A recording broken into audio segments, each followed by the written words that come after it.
Welcome back to your Feel Good Breakfast show, Expresso here on S3. Listen, we are all touching up and getting ready to get into such an important conversation. We're celebrating Women's Month, and now we're about to delve into a crucial topic, which is the gender pay gap, because the road to equality and justice is paved by conversations that we have been having over the past few years. This morning we are joined by Oamogetswe Chikwado from the Black Women Caucus and Charles Douglas, an actuarial and recruitment consultant who's here to explore the intricacies of this persistent issue. A very good morning to the both of you. Thank you so much for joining us. Morning. Thanks for having me.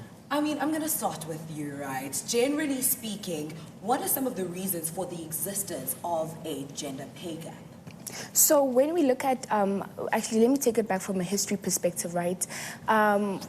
We're celebrating Women's Month, and the significance actually of celebrating Women's Month is to actually commemorate and celebrate the lives, lived. Also, the women that fought for the struggle that we're facing right now, right? Was speaking about women who actually contributed to fighting the law that said that women needed to walk around with dorm passes, right?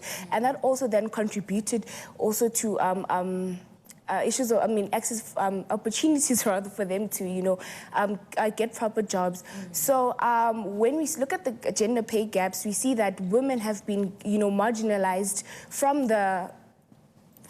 back in the days, right? It's not something that is happening today or that starts today. So women have always, been put in a position of leftovers, rather, for the lack of a better word. So women are never always prioritized, but instead women are always supposed to just receive the little that they get, and they're not necessarily given an opportunity to, better themselves in industries that obviously will make them, financially okay as the men counterparts. But women have always been discriminated, especially because women are expected to, to engage in low-paying jobs. For example, we're supposed to be caregivers. We're supposed to be child nannies and stuff like that. So there's never been a proper balance between women and men from the history till today. From the jump, it's historic. Sure. It's systemic structures that are still prevalent in contemporary South Africa right now. Shail, tell us a bit about what you do and what you think some of the strategies that women can employ to bridge the gap that is so big. Absolutely, yes, thanks, Claire. I am obviously a recruitment consultant, and recruitment as a business basically is very female-dominated, and I don't know why. I went out and I started my own business in recruitment, something I'm very passionate about. And the funny thing is, all of my training that I received was from women. I know everything about recruitment because the best women trained me. Now, if we have to look at why, the gender pay gap exists, we need to look at where it exists. We need to look at where it exists to address the why. So, as Oamogetswe basically said, this is systemic, it's historic, and what has happened over the years is I think oppression is a result of insecurity. And I can speak to the fact that I've seen in a very competitive environment, some males to an extent are basically insecure, that some women can be better than them at certain positions or at certain jobs. And as a result, you got to break people down. So this is what I've observed in the corporate world as well. Women need to do one thing, basically take a page out of the playbook from Cersei Lannister and be in the game. There is no specific strategy per se, but what you need to do is you need to fight for the things that males have as well, that you can have. You need to be present. It's not only for males.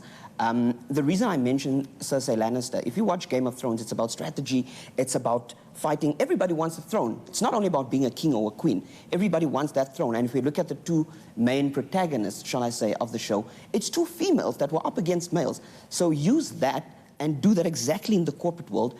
And you're going to come up against men. It's going to be tough. But if you're going to be in the arena, you got to compete with men. So not really specifically a strategy, but be present, be in the game, and go for what's yours. Be present, be in the game, and go for what's yours. We have these conversations on surface level, but what is the extent of this gender pay gap disparity, Oamogetswe? What would you say? So, I want to look at it from a mental health perspective, especially what it does to Black women in particular, right? So, as an organization, our role and our responsibility is always to empower Black women, especially in male-dominated areas, to say that black women, it is possible for you to penetrate these industries and excel in them, you know, because it is not always said that women cannot do what men do. And actually, in actual fact, it is proven that women can do things better than men can do. It's just that women have always not been given the chance to, you know, express themselves in a way that is fully, you know, accommodative, rather, for the lack of a better word, to society also, because when a woman is seen to do things that men do, women are always said to be challenging, oh, but it gets a moon now, or rather, you don't want to be a woman, you're not feminine enough, you know, maybe you're not even marriage material because you're in a male-dominated industry, or rather, you are challenging men. So how will you then, you know, go back home and try to be submissive if already society depicts you as this woman who is, you know, somewhat entitled or is trying to take up space or compete, rather? But the whole point here is for us to work together, but there's never been that, you know, that the urge, rather, for people to work together, but instead there's always been a need for competition, but never for a need for collaboration, you know. And I believe if women are, you know, are given the opportunity to work with men, things could be better. Right? Oh, absolutely. I mean, Charles touched on the fact that he works and his career was shaped by women as well. I am so sad that we have to wrap this conversation up here right now. Charles, where can we get a hold of you, and as well when? Well, basically, you can reach me on Facebook. I'm quite active on Facebook. Charles Douglas. Just add me as a friend. I'm not on all the other platforms. Charles Douglas. Black Women Caucus. So you can get a hold of us on Facebook as Black Women Caucus, Instagram BWC_Ingwe, Twitter Black Women Caucus, LinkedIn Black Women Caucus, TikTok Black Women Caucus, and Instagram. I did say Instagram, yes. But yeah, we're everywhere on social media. Just Black Women Caucus and Black Women Caucus, women with an X, which is inclusivity of LGBTQIA+ communities, as well as men. I absolutely love that. Thank you so much for joining us and touching, you know, base on this conversation that truly is very important. I feel like we all need to stay committed to this path of working towards a world where every individual's worth is recognized and valued. And be sure to find the Black Women Caucus upcoming event on their Facebook page at Black Women Caucus with an X.